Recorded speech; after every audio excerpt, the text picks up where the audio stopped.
నా సాక్ష్యం ఏంటిదంటే, మరి నా పేరు గీత. మేము గోదావరి కాని నుండి వచ్చినాము, పెద్దపల్లి డిస్ట్రిక్ట్.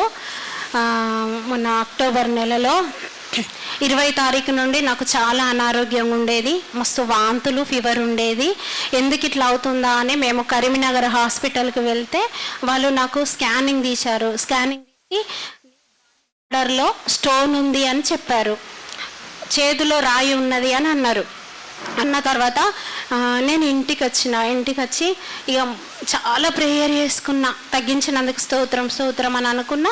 ఒక 2-3 రోజుల తర్వాతనే మరి మనకు 12 గంటల ప్రార్థన జరిగింది కదా, అప్పుడు ఉదయం 3:30 నుండి వెళ్ళి సాయంత్రం 3:30 టైం వరకు నేను ఒక 2 గంటలు, 1:30 టైము ఇంట్లోకి ఉపయోగించుకున్నా. కానీ 10 గంటల వరకు ఇంట్లోనే నేను మరి ఆ కూడికలో పాల్గొన్న. కామెంట్లల్లో నాకు స్టోన్స్ కరిగించినందుకు థ్యాంక్ యూ జీసస్ అని పెట్టిన. తర్వాత నేను 1 తారీఖు శుక్రవారం రోజు తెల్లారే, ఈ మన మీటింగ్ తెల్లారే మళ్ళీ ఒక హాస్పిటల్కి వెళ్ళిన.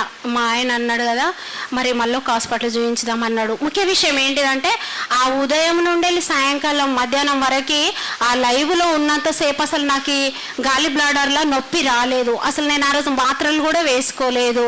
ఆ రోజే సాక్ష్యం చెప్పిన.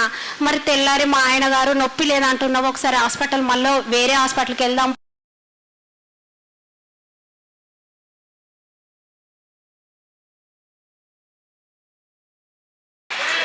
దేవునికి మహిమ కలుగును గాక చెప్పిండు. కాకపోతే చిన్న కొలెస్ట్రాల్ ఉంది అంతే, ఏం లేదన్నాడు. దేవునికి మహిమ కలుగును గాక. ఇంకొక చిన్న సాక్ష్యం ఏంటంటే, మేము సెప్టెంబర్ నెలలో ఆల్నైట్కి వచ్చినాము.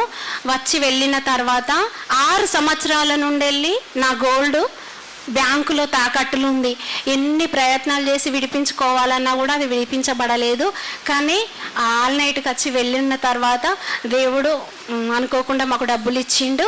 ఆ గోల్డ్ విడిపించుకున్నా. దేవునికి మహిమ కలుగును గాక. అందరు అన్నారు 6 సంవత్సరాలదే అటే పోతుంది అనుకున్నాం, కానీ అది దేవుడే విడిపించిండు. అక్కడికి వెళ్ళిన తర్వాత అన్నారు దేవునికి మహిమ కలుగును గాక.